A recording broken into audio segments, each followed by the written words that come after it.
There's something I'm going to have to research, but I was hoping some of you smart people out there, especially the ones at the University of Washington, that's where all the smart people are, could maybe give me some clues of where to start looking. And so here it is. Let's think about three kinds of government: pure democracy, representative democracy, such as, then either one of those with a Bill of Rights and a strong judiciary. Now, all right, so first thought, I don't think you can have pure democracy with a Bill of Rights and a strong judiciary, because the attraction of pure democracy, damn nose itches, the attraction of a pure democracy is that majority rules.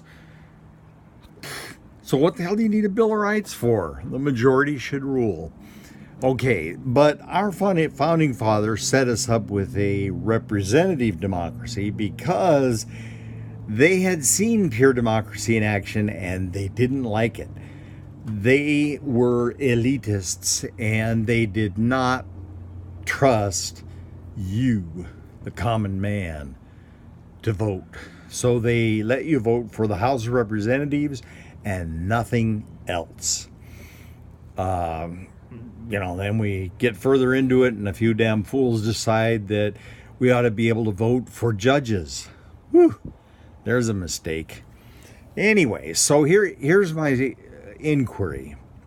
You got these three kinds of government: pure democracy, representative democracy, and a representative democracy subject to a Bill of Rights and a strong judiciary.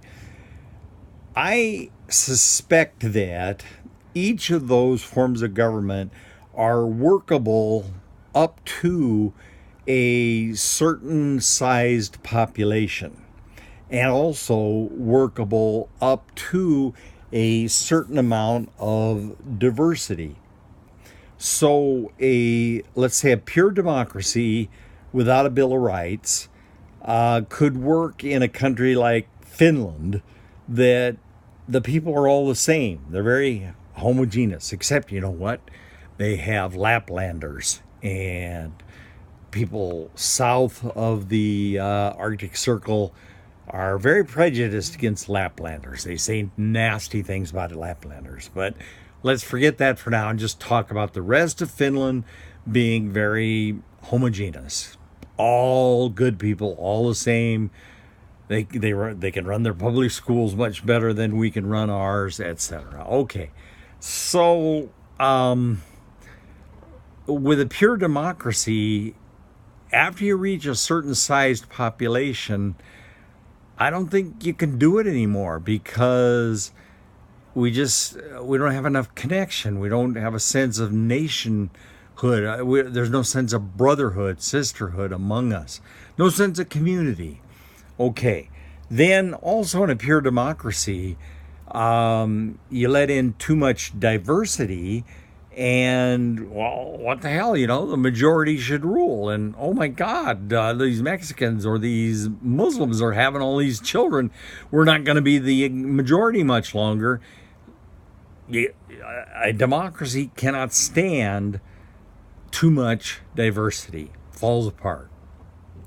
Okay, now listen, I got it that if we just send everybody off to a good education, and if possible, a liberal arts education after high school, they might be educated voters. I ain't buying it, but it's possible. Okay. Then you get a representative democracy, and I would say that it could tolerate a larger population, and it could probably tolerate more diversity. Venezuela, though, fell apart, and maybe that's because they didn't have a strong enough judiciary.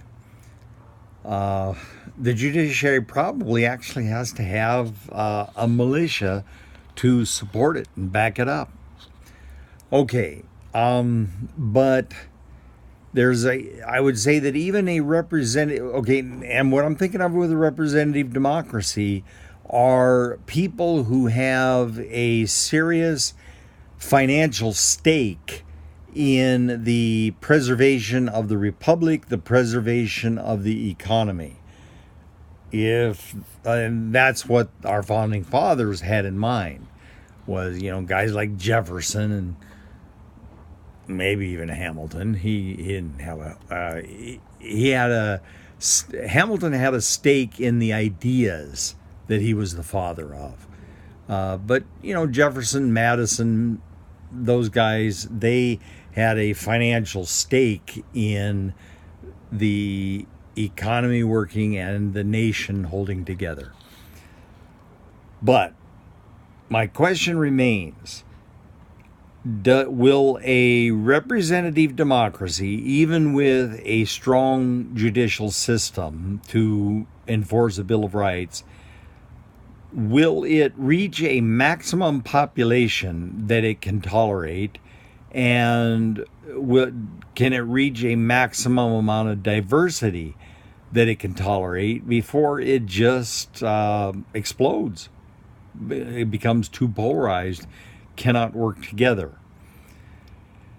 Now, the question is becoming moot because we're not really much of a representative democracy anymore. We are moving much more toward a pure democracy.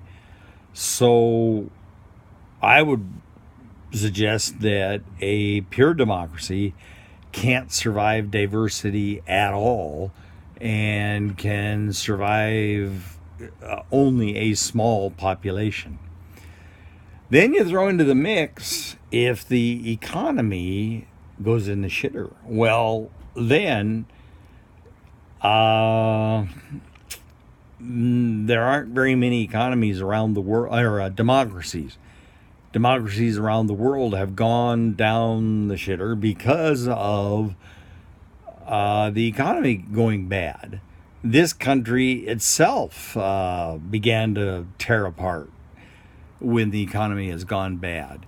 When there's too great a diversity between rich and poor, right now, what is it? Something like 99% of the wealth in this country is owned by, controlled by 1% of the population.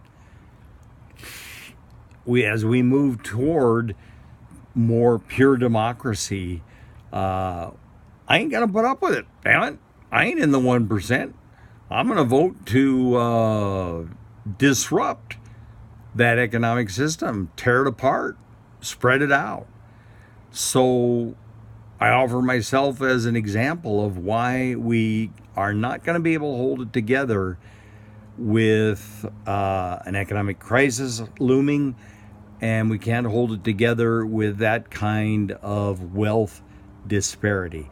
So again, anybody that's out there looking at what is the population size, population diversity, and economic stressors that a representative democracy can withstand, I'd really like to know about it. I am listening to Why Democracies Fail. I don't think it's going to answer the question. I want you to. Come on, get behind me, help me on this.